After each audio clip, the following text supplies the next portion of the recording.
င်နဲ့တူတယ်ပရင်းနဲ့တူတယ်ပရွက်စိတ်နဲ့တူတယ်ဒါတွေကို English လို့ဘယ်လိုပြောကြမလဲ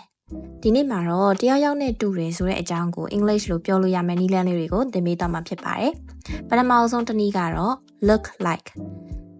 သူကခြင်နဲ့တူတယ်ဆိုပြီးပြောချင်တယ်ဆိုရင် he looks like a mosquito he looks like a mosquito ဒုတိယချက်ကကြတော့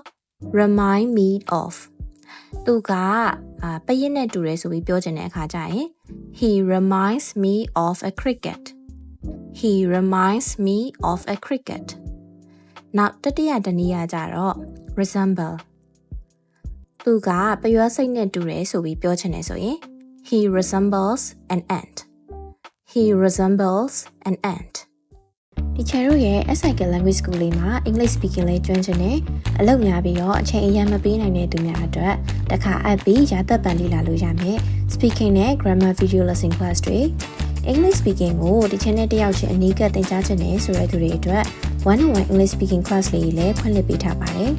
သင်တန်းလေးတွေကိုစိတ်ဝင်စားလို့တက်ချင်နေဆိုရင်တော့အခုပဲ message box ကနေစုံစမ်းမေးမြန်းလို့ရပါပြီ